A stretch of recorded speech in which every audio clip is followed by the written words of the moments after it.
নমস্কার বন্ধুরা, চলে এলাম একটি নতুন ব্লগ নিয়ে। আজকে আমি আপনাদেরকে ঘুরিয়ে দেখাবো আলিপুর জেল মিউজিয়াম। আশা করি আপনাদের আমার এই ব্লগটি ভালো লাগবে।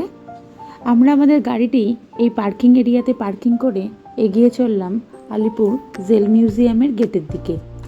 এই যে ফ্রন্ট গেট সামনেই আছে, এখান দিয়ে আমরা ভিতরে ঢুকবো।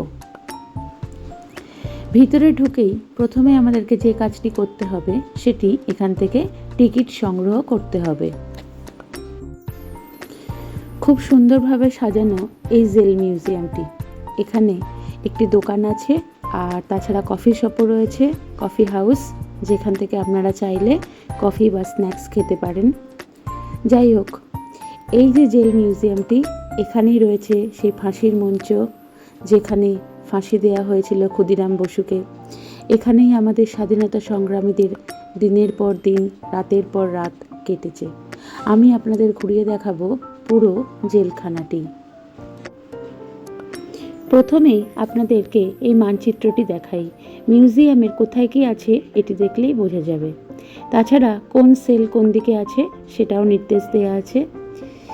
জেল মিউজিয়ামটি আগেই বলেছি খুব সুন্দরভাবে সাজানো। এখানে স্বাধীনতা সংগ্রামীদের সমস্ত স্মৃতি যত্ন করে রাখা।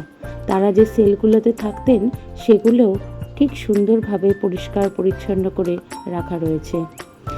প্রথমে আমাদের ইচ্ছে হলো ভারতবর্ষের সেই বীর সন্তান যে খুব অল্প বয়সে ফাঁসি গ্রহণ করেছিল, সেই ক্ষুদিরাম বসুর ফাঁসির মঞ্চটি দেখার। চলে গেলাম ফাঁসির মঞ্চের দিকে। এই সেই ফাঁসির মঞ্চ। তখন এখানে মৃদুস্বরে এই গানটিই বাজছিল, একবার বিদায় দে মা ঘুরে আসি,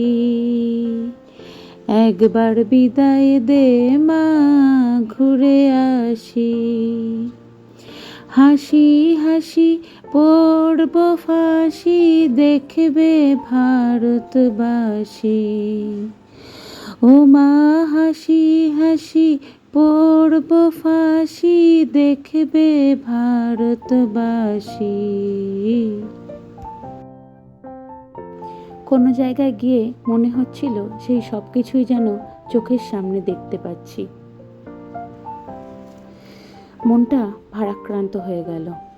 যাই হোক, এখানে কিউআর কোড দেয়া আছে, যেখানে আপনারা মোবাইল নিয়ে স্ক্যান করলে সেই সময়ের কথা শুনতে পাবেন।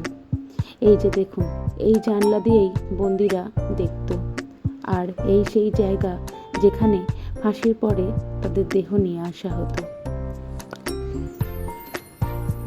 তারপর আমরা আস্তে আস্তে এগিয়ে চললাম সামনের দিকে।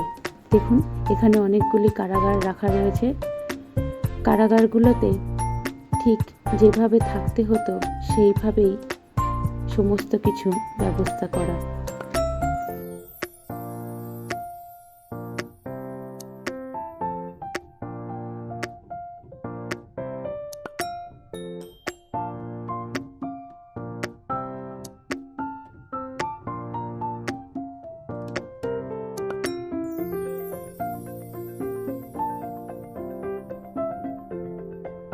এবার আমরা চলে গেলাম ডাক্তার বিধানচন্দ্র রায়ের সেলের দিকে। এই সেলেই তিনি থাকতেন, কাটিয়েছেন অনেকগুলো দিন। তারপর আস্তে আস্তে সিঁড়ি বেয়ে উপরের দিকে উঠতে লাগলাম। শুনলাম উপরে নাকি নেতাজির সেল আছে। নেতাজি যেখানে থেকেছেন অনেক দিন, অনেক রাত।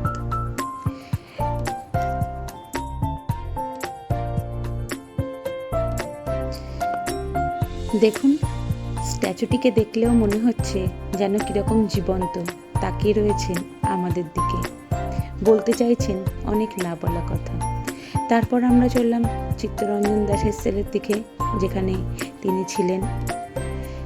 আর প্রত্যেকটা সেলের সামনেই কিউআর কোড দেওয়া রয়েছে, যাতে সেই সময়কার ইতিহাসটি আপনারা জানতে পারেন। খুব সুন্দর ব্যবস্থাপনা এখানে। আর ওপর থেকে নিচেটি দেখলে ঠিক এরকম লাগে। খুব সুন্দরভাবে সাজানো, গোছানো, পরিষ্কার পরিচ্ছন্ন। প্রথম পার্টটি আপনাদের কেমন লাগলো আমাকে জানাবেন কমেন্ট করে। জয় হিন্দ, সকলে ভালো থাকবেন।